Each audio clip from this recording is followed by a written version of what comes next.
Amazing. Good morning, good afternoon, and good evening for everyone joining us from different time zones.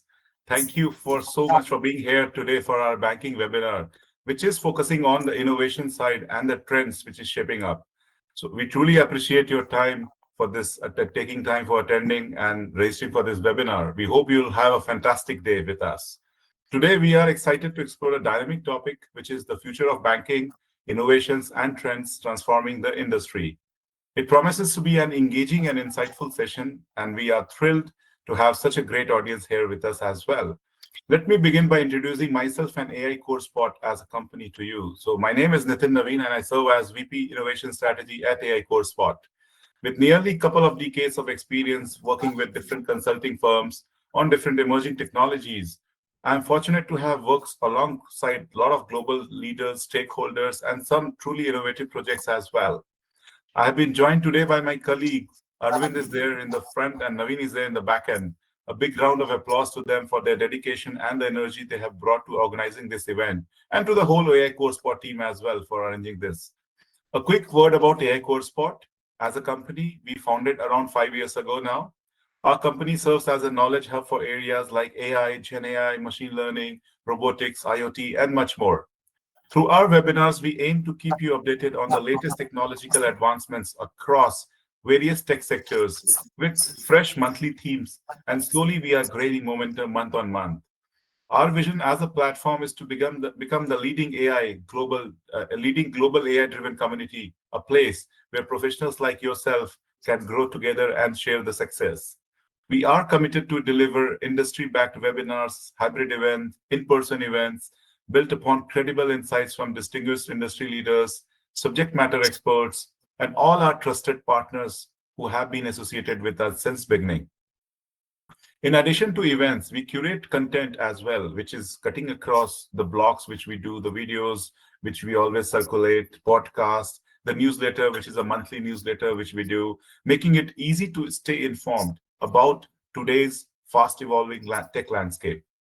For today's session, which is themed around from digital to decentralized, the future of banking unfolds, we would cover a wide range of topics today. Let me give you some glimpse about them, which is technology and innovation landscape. We'll cover AI-led transformation and responsible adoption. How responsible is AI and human oversight in this? And about the future prospects and the emerging innovations which is there in the store for us. We are confident that the insights, discussions, and ideas you will hear today will spark new thinking and drive value in your respective roles in which you are in your organization. A special thanks to all our community partners for today, which include Global Federal Credit Union, Charles Schwab, and InfoVision for their essential role in making this webinar possible. And of course, a heartfelt thanks to all our attendees. Your presence is invaluable. Wherever you are attending from, either YouTube or LinkedIn or through this platform, our platform is built to help you gather insights, connect with peers, turn inspiration into action. So if you leave with new ideas or have some strong connections after this webinar, we'll consider a great job from our side. Let me introduce our esteemed panel of speakers for today. So our first speaker is Lara. She is Senior Vice President, Technology Engineering at Global Federal Credit Union. Our second speaker is Luke, who is Director, Software Development and Engineering at Charles Schwab. Our third speaker is Abhilash. He's VP of Emerging Tech and Global Head of Innovation at InfoVision. And then we have Vijay, who is VP BFI at InfoVision and serving as today's moderator as well. Just a brief disclaimer, which we always put it in all our webinars. The views shared by the speakers are the individual ones and not necessarily represent the perspective of their respective organizations. Thank you again, all of you, for being here, and let's get started. With that, I'll hand over to Vijay to kick off this exciting panel discussion. Over to you, Vijay. Hello, everyone, and thank you, Nitin. I'm Vijay Gachwani, and I'll be moderating today's sessions. I am a global client partner here at InfoVision. As a consultative advisor, we are serving BFSI clients.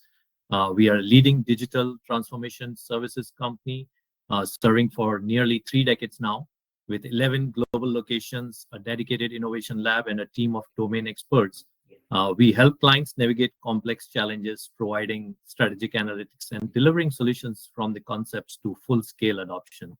I would like to begin by extending a big thank you to our amazing panelists today for joining us today. And we got an exciting session. So let's get started.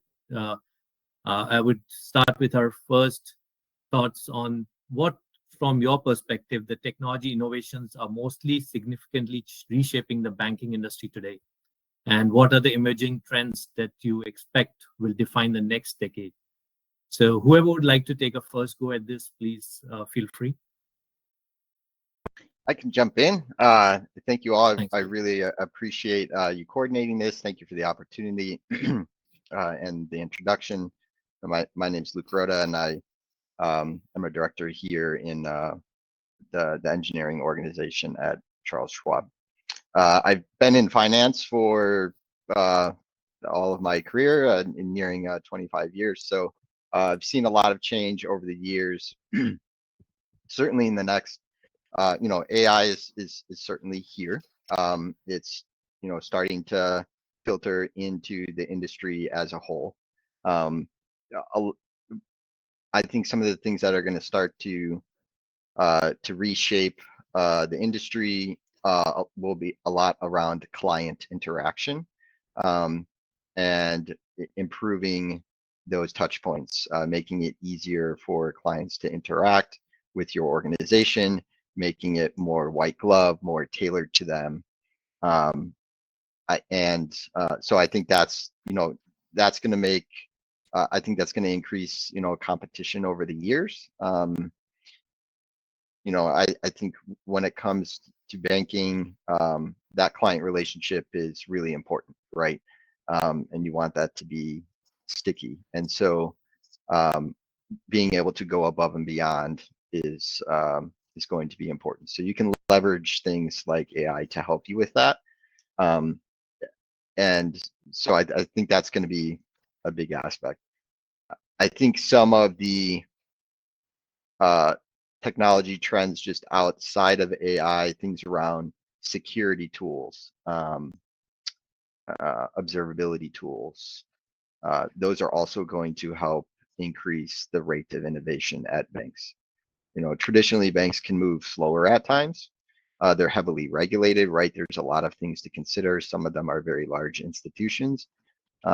And so being able to get new features and things in front of clients can be slower at times. But I think these tools, as long as there's guardrails in place, can help accelerate the innovation, which will bring more clients and more satisfaction to clients as well. Thank you. And rightly said. And Laurie, from your perspective, what do you see? Yeah. Yeah, I think all of that is spot on. Technology and innovation and our ability to make changes and not just have those happen within, the technologist realm, I think is going to really change the banking industry in total. I do love this AI thing. I think it has a lot of opportunity to change that customer experience for people, to make it more ubiquitous. On top of that, all this work that's happening with stable coins, and that entire area of work is, going to have some real fundamental change to banking in the next 5 years, maybe even earlier than that. So, just a lot of change, just a lot of management of change. It's just a great time to be in IT. Sure. Yeah, that's actually a great point there on the enabling the business users as well, so that they're not always reliant on IT to move things forward. I think that's going to be a huge benefit and really speed up innovation as well. Absolutely. Yeah. If I may, yeah, please, Abhi. Which I completely agree with both Luke and Laurie.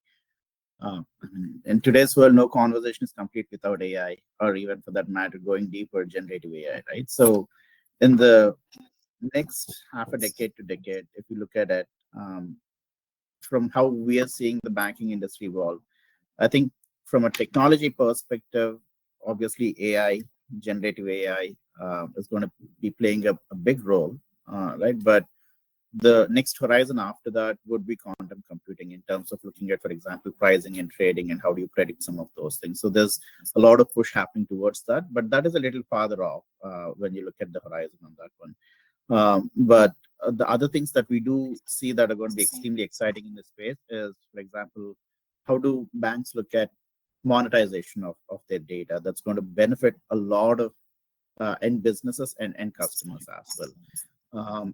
Banks also have, I mean, if you look at the top three things that all of us as consumers or people do, we one thing is the phones. These are going to be always with us, if not as part of us moving forward, right? And so telco is a big piece of it, and in our daily fabric, retail is a big piece of it, and the third and probably the biggest piece of it is banking. Right. So this, like Lori mentioned, these are ubiquitous in our life. Whatever we are doing, these three things always kind of, mesh into whatever we are doing. Right. So from that perspective, that ubiquitous banking and how banking becomes a key fabric of what we do in terms of invisible banking, that's going to be becoming a big trend into the future, how it becomes more ingrained and embedded into what we do. And I think from that perspective, because all of us are on those platforms, things like, how do they monetize that to help other organizations or other industries? How do banks look at, even looking at, decentralized identification, right? So, because all of us are on one or the other banking platforms, how do you leverage that data where I can potentially even travel with a decentralized ID, or if I'm going to healthcare, how am I going to give my information out that I need? The platforms are already there. So these are things in terms of how life changes, that it's not only about banking, but how banking can influence the other facets of life as well. So these are definitely things that we are looking towards. Stablecoin, wonderful example, right? So how are we going to be looking at stablecoin not only as a transactional unit, but also as a store value unit, for instance? So things like these are going to be very interesting to keep a watch out on. Internal trends that we typically are looking at are cyber resilience. Banking is one of those regulated industries where resilience is as important as the transaction itself. So this could be one of those industries that will drive the way cyber resilience, kind of rises up and shows that path to other industries. Good point, Savi. I know we painted the picture like what are these significant reshaping banking today, the tech advancements, but Laurie, specific to, I know larger audience would like to know in your organization, how are you utilizing generative AI as of today? As banks shift from digital transformation to AI-led transformations, the wonderful things we just started up painting together, but what principles are essential for those secure, ethical, and transparent AI adoption? So if you can share something from your personal experience in your organization. Absolutely. So at Global, we use AI in multiple areas. Really, a lot of the work is streamlining our back office products and our processes. So, for example, our AI ops program that our IM operations team has put together saves 10,000 hours a year just by using AI to detect and see patterns that we don't see in our metrics. So that's one way. We also use it to enable and empower our teams in the front office. So our MSC, our service center, our branches all have the capability to ask questions through an agent that has actually answered, I think it's 65,000 questions this year already. So that empowers the rest of the organization, those people that usually would have answered those questions, they can go and work on the hard problems. So that's another way that we're using it. And then the other thing is we have enabled our organization, or a good set of our organization, to use these technologies on their own. So being able to use generative AI and, in our case, Copilot, to be able to answer your own questions and build your own agents and work the way that you want to work, where it's most effective for you. I think that's another power that that this generative AI world is really providing for us. Great. So as we are scaling with those initiatives while maintaining agility and governance. So Luke, I know you have led large teams through major transformation in banking, financial services. So from your perspective, what key technology or innovations trends are truly reshaping how banks operate today and what you see in your organization? So I think piggybacking a little bit on what Lori said, enabling the individual, right? And giving them things like Copilot to figure out how can they make their day more efficient, right? Those are some things that we're testing out here to see where are the efficiencies, where aren't the efficiencies, right? AI doesn't always bring all the efficiencies you think it will, right? So you have to test things out. There's certainly you can use it in your development workflow as well, right? You can increase code quality and reduce code review times, right? These all end up speeding up your release process, and that means you get features to your clients and your customers quicker, right? And even possibly with higher quality. So I think those are key. Like I think you have to take the approach of bottom up and top down. You can't do just one or the other. You have to try both and do them simultaneously. So I think that's going to be key for transformation. If people don't have the ability to kind of touch and use these things every day and get experience with them, it's going to be hard for them to also take their ideas and be able to develop their kind of own solutions that can impact other partner teams that they have or the firm overall, right? So you really start to open a lot of doors for people that they didn't have before. One key thing you have to keep in mind is that learning curve, right? And so I think the educational aspect is also important, getting people training, around things like prompt engineering, right? Like how do I actually prompt this thing to get it to do what I want it to do, or, right? So I think you can't forget about the education aspects and getting people the training and skills so that they can be efficient as well. So having that coupled with the tech solutions that you're trying out is important. Great insights on that. Abhi, I'm sure if you have anything to weigh in on more on that. Yeah, I was just making a couple of notes on the topic, and again, I'd like to add again on top of what Lori and Luke mentioned, right? So there is different aspects in what both of them mentioned, and I completely agree with those. So if you break the domain in terms of usage of AI, you're looking at three different major pieces of the pie. One is how do you ensure that AI is enabling better customer experience, right? And the second part will be how are you looking at opening up new opportunities? It could be business opportunities. It could be things that we are missing that could be more helpful for the customer or for the business. So opening up new business opportunities and new channels or new ways of doing business processes.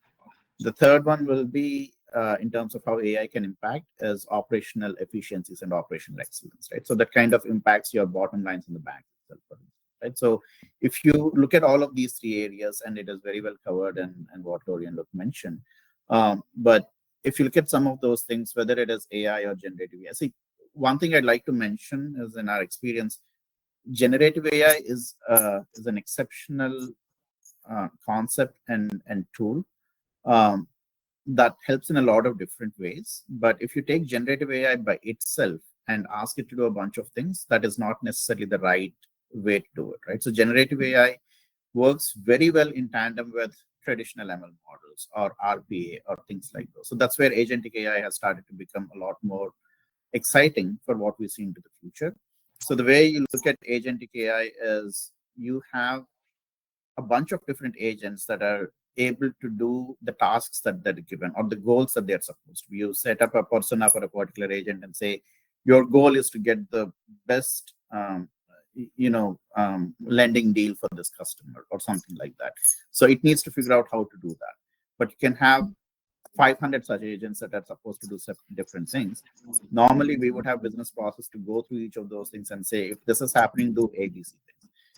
But we are using our own brain to do that. So with agentic AI, the whole idea is you set up all of these agents, you set up a very powerful orchestrator like a generative AI orchestrator that understands the way our brain works, and it can make their own decisions in terms of what to do with all of these other resources that it has available, and then makes those decisions, right? So from that perspective, when we start looking at it, generative AI is the glue that ties all of these things together. That is the transformational power that this technology has brought us now.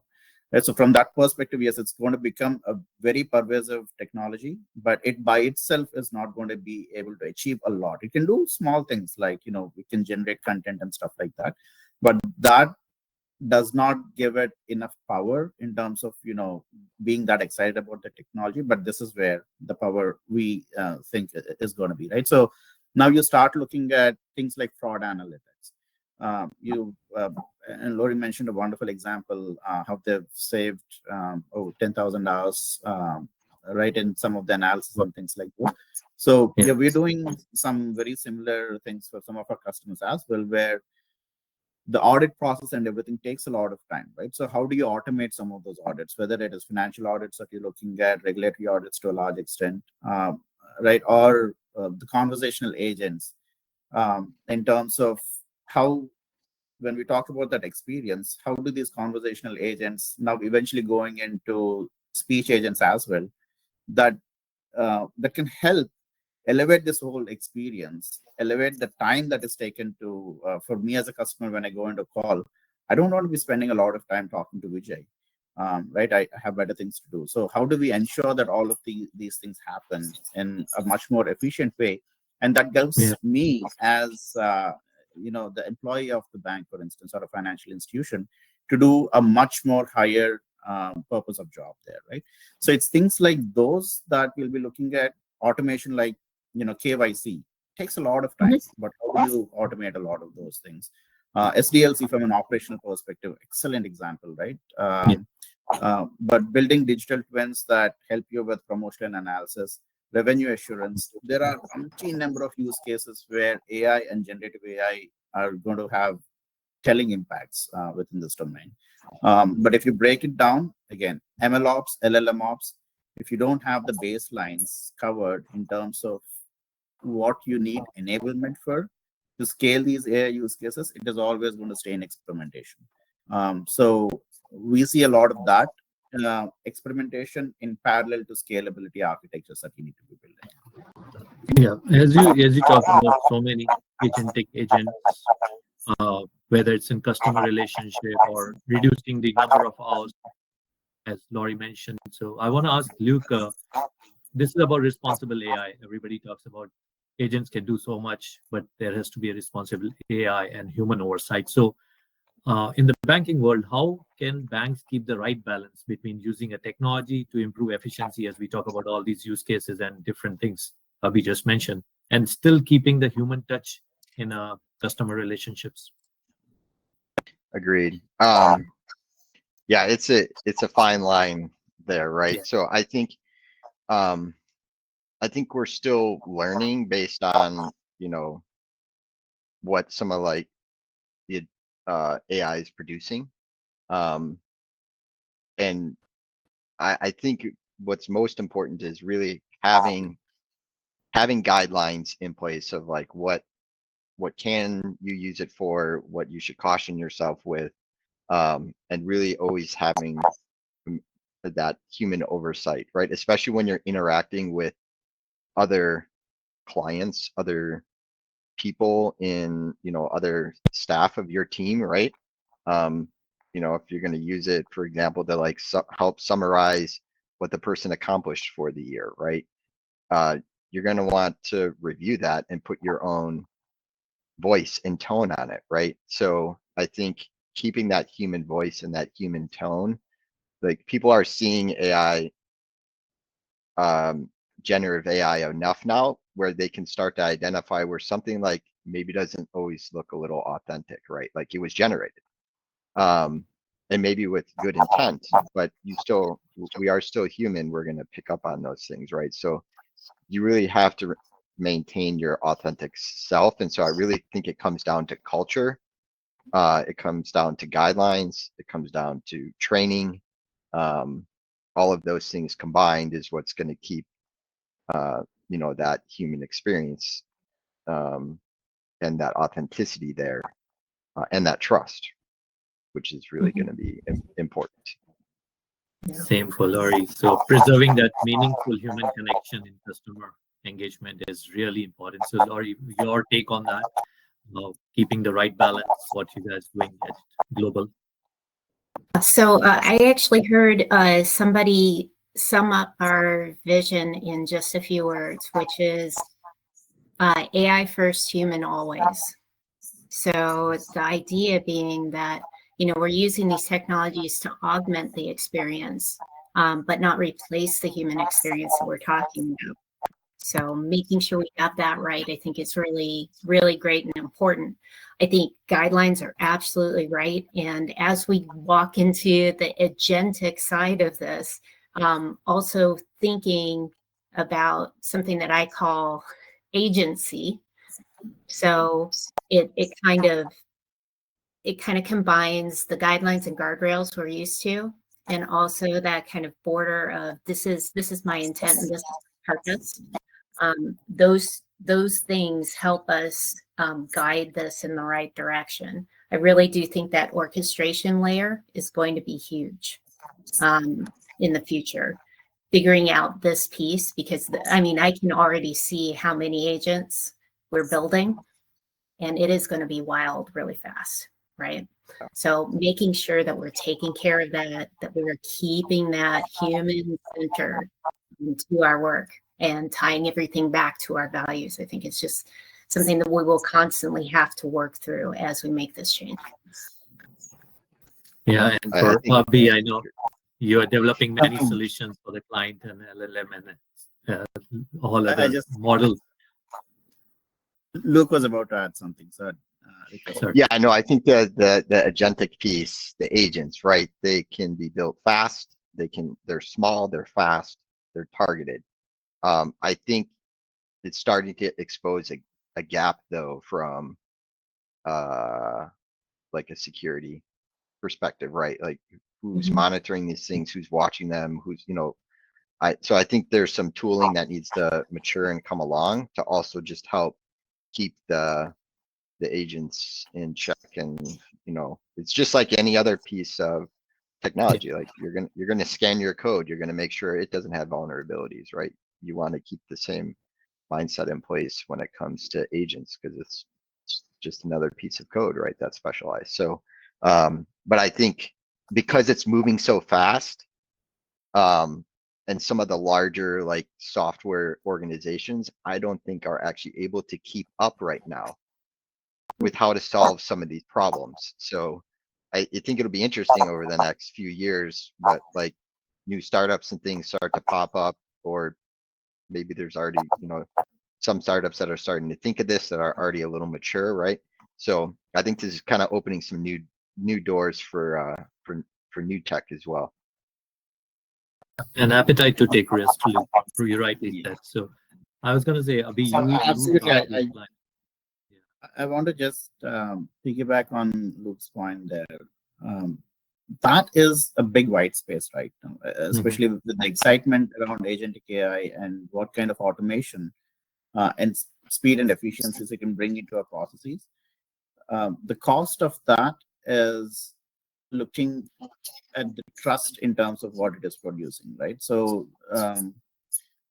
the biggest white space that we see right now there are some really good reference architectures in terms of how we need to look at agentic AI, right? And how do you define what an agent scope should be and things like those.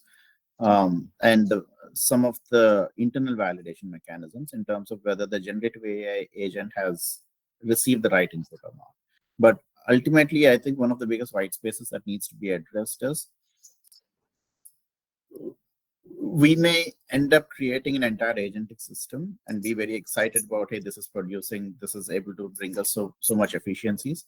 But how do you validate and continue to validate that the agent has produced the best outcome for what its scope is supposed to be, right? So that is also very subjective to a large extent, right? So if it is an objective outcome that you're looking at, for example, it's an API endpoint and you want to call that as an agent, and that produces based on what you're doing, it's an RPA process, it is giving you exactly what it is supposed to do and come back and say success or failure. Those are very objective, you know, whether they're doing the right things or not. But when you define a scope for an agent and say that these are all the sub agents you have at your disposal, now your job is to figure out how to get the best deal for this customer in terms of their loan processing or things like those. There is a lot of subjectivity, right? So how do you validate those subjective outcomes and make sure that you're fine-tuning on top of those? Those are the key gray areas that we need to start addressing. Yes, and then there is obviously, even today, for example, when you look at AI and traditional ML, it is still largely experimental because it's been with us for forever, it feels like now. But not many organizations have adopted it at scale. They don't have the infrastructure in terms of scalability and things like those, right? So that's the reason we still look at it as emerging technology. Now, when you look at AI, or for that matter, LLMs and things like those, it's very important to also set your infrastructure up for scalability, so you're not always staying in the experimental phase. In the same way, as you start looking at agentic AI, there needs to be a lot of focus on how do you set it up for ops and for continuous feedback validation, things like those. So there's a lot of scope for all of those, piggybacking on what Luke mentioned. Going back to your original question, I think I completely agree with what Lori was saying, right? It's not about AI versus humans. It is about humans and AI, right? So how do you look at human elevation with AI and not human replacement? There is going to be human replacement. There's no two ways about it. But where is that human replacement going to happen, right? So the framework that we've typically looked at is look at efficiencies versus empathy. So if you look at the framework for how to optimize the balance between AI and humans, that goes back to efficiencies versus empathy. What are the strengths, right? Yeah. There is a tech advantage in your solutions or in your ecosystem, and there is a human advantage in your processes and everything. The tech advantage looks at, for example, automation, 24/7 availability, right? Cost to serve, which is lower, things like those. But the human advantage, like Luke was mentioning, it is that empathy, it is that trust, that authenticity that clients will have when they talk to a person as opposed to a bot, right? That emotional intelligence, the contextual awareness to be able to make the right judgment based on, again, a lot of subjectivity, right? So these are the things where the human advantage is, right? So how do we start balancing that framework to look at an augmented relationship between that elevates the human work, not replace them? So it could be AI first in terms of infrastructure that you need to look at. It could be human in loop interactions in terms of how you balance that between humans and AI, and then human augmented AI experiences that you need to look at, where you have to be very cognizant about how to train your workforce, the human workforce, to best use the AI capabilities that are empowering you. So it is both ways. AI need to learn from humans, but it is that culture shift that needs to happen, where your workforce needs to understand how best to use the AI agents that are available, not just the human loop, but the human augmented AI experience as well. So if you construct a framework around parameters like these, and again, it's a framework, so it's pretty open for experimentation and adoption based on what your organization is going to be looking at. But if you take that kind of a baseline framework and start looking at setting up certain KPIs, certain success metrics on what is my success metric looking like, then that AI first infrastructure automation can become a key success metric in terms of your bottom lines, for instance. So those will start driving NPS and CSAT. Those will start driving the human interaction pieces of it, right? So I think that kind of framework will really enable a very structured approach towards how to achieve this balance. Yeah. So, And sure, oh, I Laurie. had one quick thing. One thing to not forget about all of this is how there are advantages too for customer interactions with bots. And there are studies that are out there that will say, hey, because bots don't judge, people will do things differently or open up to a bot or, ask for help in a different way than when they're talking to a human. So we can also use some of these technologies to get at um, to interact with our customers in a completely different way using that technology. So, also thinking about that piece of it and when is that useful and when it isn't is something that we're all going to be grappling with in the ethical world of AI, right? Agreed. And it's very Exactly. interesting, some of these problems, Vijay, I'm sure Luke and Laurie are seeing these problems as well. See, for instance, when you look at call center channels, right? There is two trains of thought. One train of thought, I might be getting into a very controversial territory here, but one train of thought is the best experience you can give your customers is that they don't have to call the call center, right? So they should not have a problem. It's very unfortunate, but you expect you expect no issues with any service that you're receiving. And when there are no issues, you don't really go and say that, hey, this bank is doing amazing or the service is awesome. You expect that. It's only when there's a problem, the satisfaction index goes down. It's very difficult to keep the satisfaction index going up because you don't realize that. You kind of expect that. But the satisfaction index can plummet when there's a problem. So the best experience you as an organization and for your customer you can do is make sure that they don't have a problem, right? So that is one train of thought. The other train of thought is if you're not interacting with your customers, then that touch point goes away. And that is a big problem for any industry, any organization. You want to be with your customer. You want to be able to talk to them regularly and have those touch points, right? So there is a balance that you need to achieve in terms of, what do you want to solve, what kind of things you want to deprioritize and stuff like that. And that's the reason I'm saying it's very touchy. It's very controversial in that way. But having said that, from that perspective, again, what Laurie mentioned, right? It's a long runway. For instance, we were talking about the AI first infra or automation that is inward looking. The customer, to be able to get them to a zero ticket architecture where they're not raising any tickets or not raising any alerts saying that I have this problem. That's where you want to get to.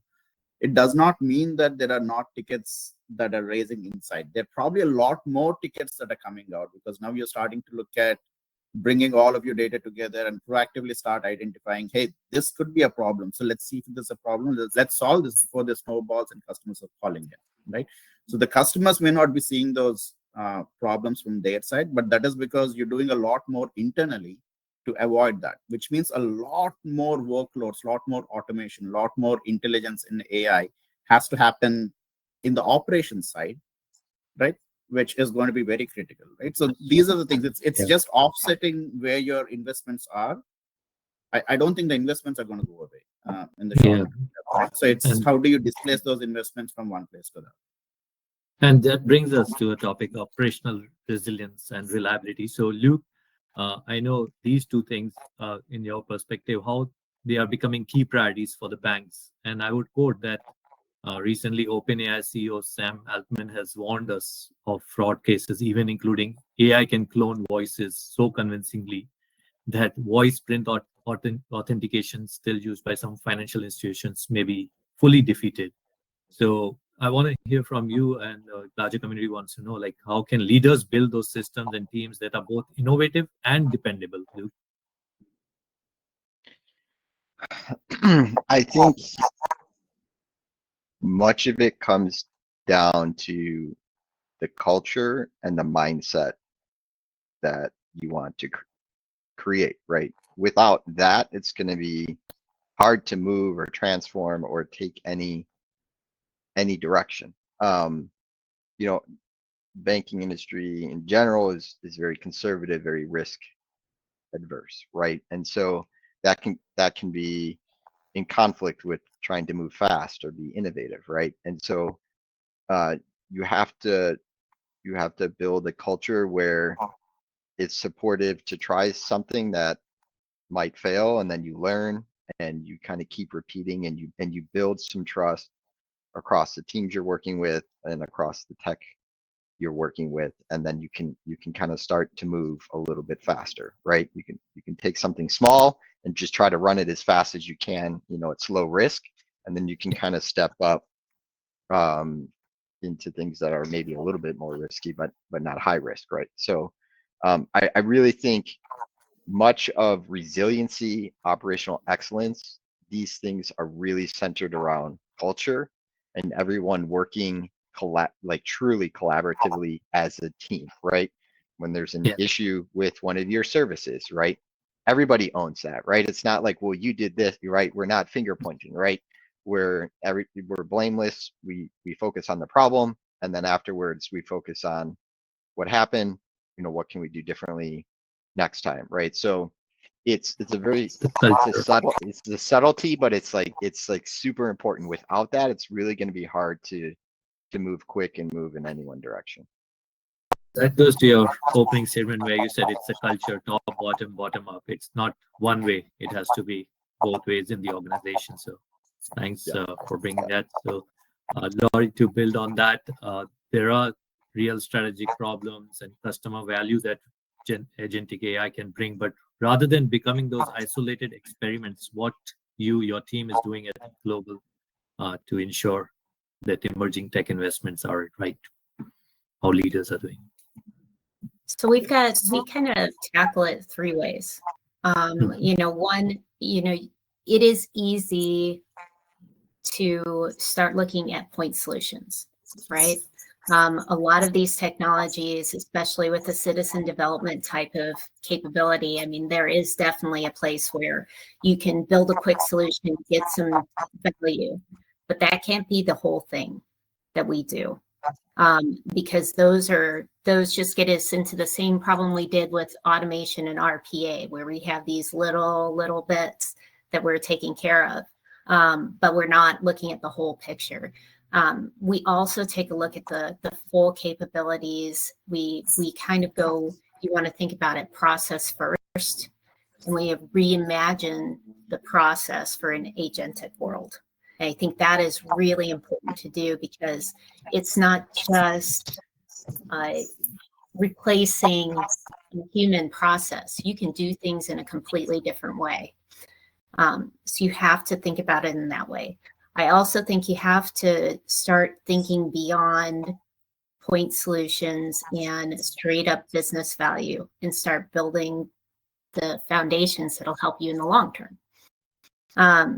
So instead of, I think it's easy as technologists to start kicking into, I've got to do everything I need to directly hit the business objectives. When sometimes what we're talking about is, what is the cultural change, or what is the change that needs to happen to enable others to be able to achieve those business objectives. So that's another place where we do this. And then the other thing is just empowering people to try in many ways. Skunk works is, I think, what we used to call it, right? Give people the tools, allow them to play, get some new technologies out there, try a little, learn a lot, right? So those are the ways we're really tackling that and driving business value in different ways. To get a holistic kind of driving value across the board, not just with points. And sure, we covered a lot on that topic. Abhi, if you have any thoughts. I couldn't agree more, Laurie. In fact, one of the biggest challenges that we keep facing is, like you said, as technologists, we create all of these solutions, and we are so proud of the work of art. This is so beautiful, right? I'll tell you an example. We've created some really cool conversational and agent assist solutions for some of our customers. And when a call comes in, and as a representative, I'm talking to the customer, it is understanding the context of the call. It is diarizing the speech. It is going and coming back and telling you, hey, this is the problem. This is what you need to do. By the way, you made this promise that by the end of this call, you're going to be doing this. So I want to make sure that you're keeping your promise, right? So there's so many different things that happen in that whole thing as an assistance platform there. The problem that I seen, and we were so excited to see this actually in action. And when we were in the call centers with the agents to see how they're using this, nobody uses it. So you can have the best solutions out there. If there is no adoption, there's no point to all of that, right? So that's one of the biggest challenges that we see is how do you incorporate that end-to-end life cycle of not just the solution development, but how do you make sure that adoption strategies are in place? And these adoption it's a tricky thing. It's not just because they're used to doing things the way they do for a while. That is, how they're wired to do things. It's muscle memory. So while that is there, it is not just that. It is also a lot of, I don't want to do this because I'm scared if I do this, then I'm not going to have a job, right? So how do organizations deal with those insecurities, right? So that is probably the biggest problem, as opposed to from a culture perspective, as opposed to the people, the technology. When you look at the culture, that is probably the biggest problem that we need to figure out a way to deal with. It's not an easy problem. There's no one answer to this. But if we go back to how technology can really enable us in some of these things, for example, data-driven decision making, right? So these are things that are going to be important, and KPIs should be driven through data-driven decision making, right? And that is, again, how exciting AI and generative AI, all of these things can be. It will not make any sense if you're working with bad data.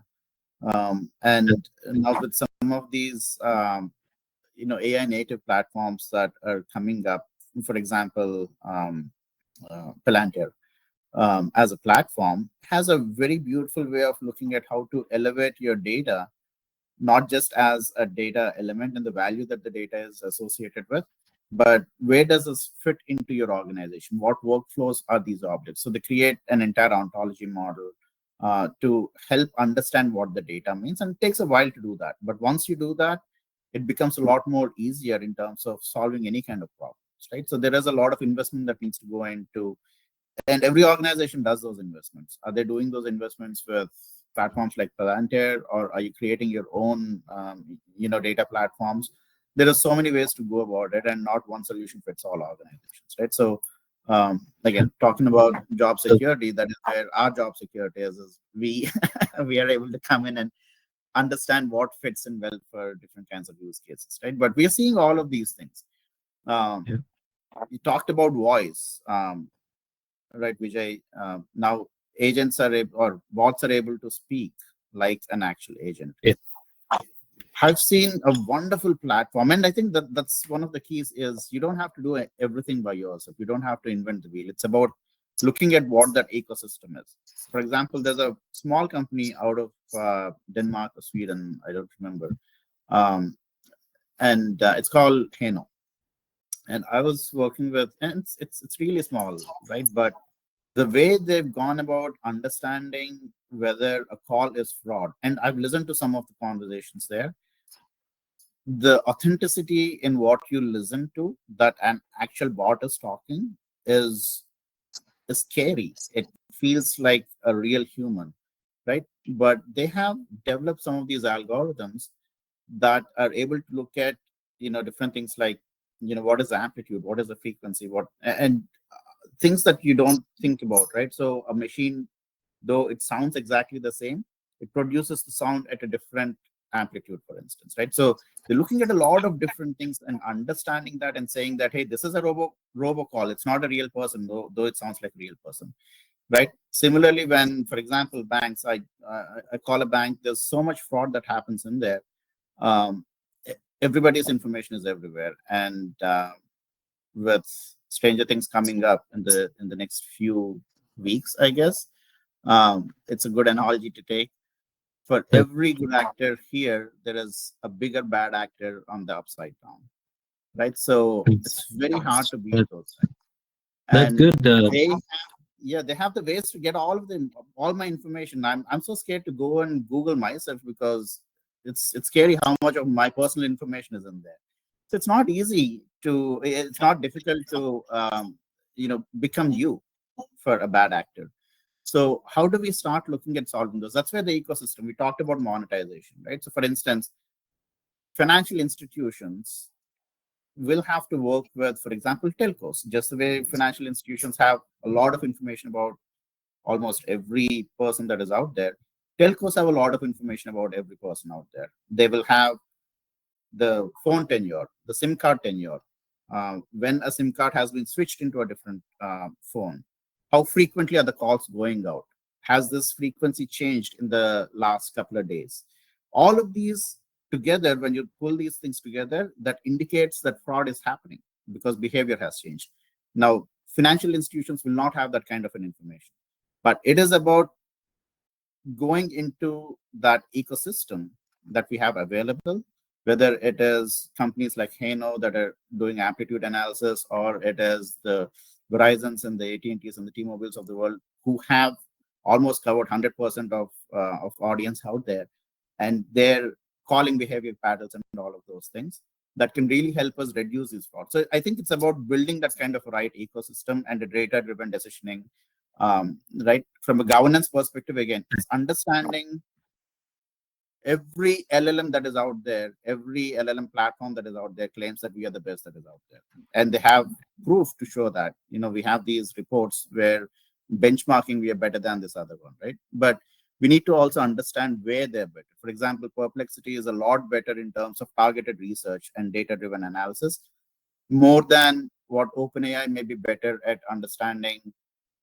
How do I become creative in coming up with a narrative or something like that, right? So again, Yep. it's a lot more complicated than that. Yeah. It is about having that kind of understanding. That's Laurie. I know.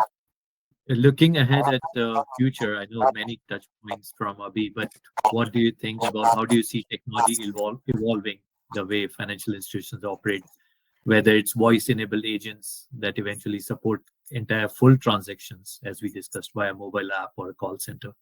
What do you see as future looking for banking industry?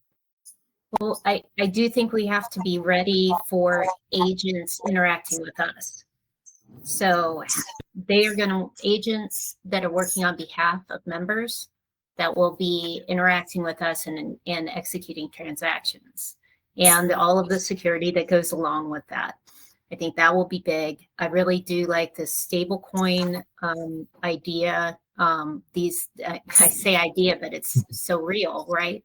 But the ability to transfer money and asset across without a lot of the trials and tribulations that we all go through. I think that is going to be huge for us. I do think that we're going to see quantum come up. And I know a lot of the things that I've seen so far have been about, how to protect against quantum, but I don't think we talk enough about the opportunities there that we may have to solve some really big problems. So that is another place where I think we have, we're living in a new world. And it's really up to us as banking technologists to figure out a way to harness this in the right way for our members and customers. Your Agreed. thoughts on that? Agreed. Yes, it feels like a new world almost every day, right? Coming from a technical operations background, it's something that I enjoy because every day is always different. But I think looking ahead, I think there are definitely some untapped area. Like we talked a lot about like the customer, the client touch points there. Early on, was mentioned like about back office, right? Audits, things like that. These are all very heavy human driven processes in financial institutions, right? I think it's an untapped opportunity right now. I think some of the traditional like RPA or business process automation tech is poised to really use AI and really enhance the business users that are working in the back office, right? Without that, you can do all you want in the front office and client facing, right? But if the back office is still running slow and inefficient, and it's really gonna impact the customer experience, right? So the two really need to work together. So I think it's that back office piece is a really heavily untapped area right now, where I think AI can really have a positive impact, both for internal employees as well as clients that are interacting with the firm. I know we are getting close to our time today, and I want to be sensitive to everyone's time, both our panelists and our attendees. But we have few questions here, so if I can ask, there's one question from the people joining across the world: is what is the biggest hidden cost of adopting new technology that most leaders overlook? So anybody from your end? I think it's culture. We've had enough conversations, even about how culture derives how you use these technologies. I think it's a lot easier to say, look at this shiny new toy, look at this new bot, this voice bot, we can use this. It is another thing to really change the culture so that these things can be used and that they're the right things. So that would be my answer. Yes, I think I think that is a challenge, and I think there's not enough focus on it, what I would call like a better together story, right? So how can we be better together with AI involved, or any tool for that matter, right? So I think the more you can focus there, that it's supportive. I think there's a heavy cost to pointed solutions. So if you're only looking at trying to solve one thing, and you're not stepping back, right? Even if you don't have the experience in the firm, maybe you engage an outside partner to help you, right? That has that view and has that experience with their clients, right? So I think that pointed solution is very costly. You have to unwind it. And so, taking that same better together approach that you would in your culture, also apply it to your architecture and your solution, right? You don't always have to replace something. You can enhance it by adding something, right? So I think those are the two where the two biggest costs are: culture and then pointed solutions. Great insight. And you rightly said culture. And Luke, you mentioned bringing outside advisor or partner.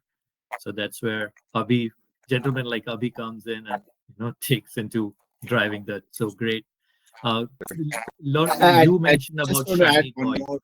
Yeah, on please. top of culture, Vijay, I want to add one more problem that we practically seen, that we burnt our hands. And this is across industries, not just banking, right? Yeah. So I think the soft aspects, culture, absolutely. But there is also the strategy aspect of it, which we've seen go into the same problems. The siloed operations that we have, right? So for example, when you start looking at AI infusion into things, it's not just about the initial experimentation. Technologists are so excited about, hey, this is a technology we want to try out. And there is a lot of excitement. They forget to bring the business stakeholders who actually drive the business and want that solution to sign off on those things and be part of that whole process. So there's a breakdown there. You're spending a lot of money to look at a shiny tool that doesn't get adopted. You bring the business people and the shiny tool together from day one and have them own that whole thing. That's a good thing. But then if you forget the IT teams that are going to be looking at enabling for scalability, then you're again always going to be in that siloed point solutions that I'll do this, but you're never going into the full capability of it, right? So it is the strategy and the vision of top leadership, executive leadership, to look at how to reduce the silos across all of these things, how to bring that future and make it happen all together in a pretty long runway, right? So that, I think, is a big challenge that needs to be overcome. Yeah.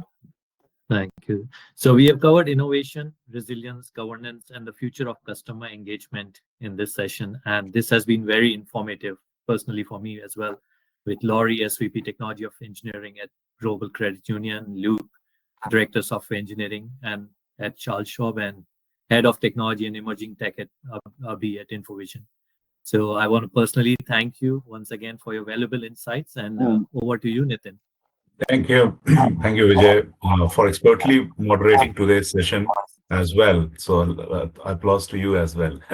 And obviously to all our eminent speakers, Ms. Liu, Clary, Abhi, I'm sure the audience learned a lot from you, and the way you were, portraying your thought process is amazing. And the knowledge which you have shared, I'm sure it has greatly enriched our event, and audience has learned a lot from this. For those who missed the live webinar or wish to revisit the discussion later on, the recording will be available soon on our company's YouTube channel. And just for your information, the event was also broadcasted live on LinkedIn Live for greater accessibility. Looking ahead, we are excited to explore other latest technological innovations throughout the year. So our upcoming events will span a lot of various sectors, which includes the banking, financial, insurance.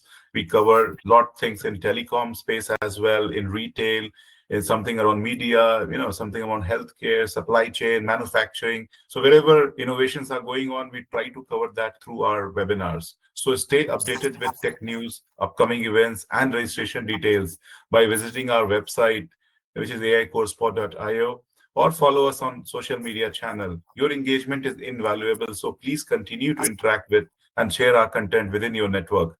We extend our heartfelt thanks to Infovision, who is our knowledge and innovation partner, and Digit7, who is our technology partner. To discover more about groundbreaking tech solutions, please visit their website, which is infovision.com. Thank you once again for your participation and support. We look forward to hosting more insightful sessions. Wishing you a wonderful day, a productive weekend, and a holiday which is coming up next week, and a transformative year as well. Thank you.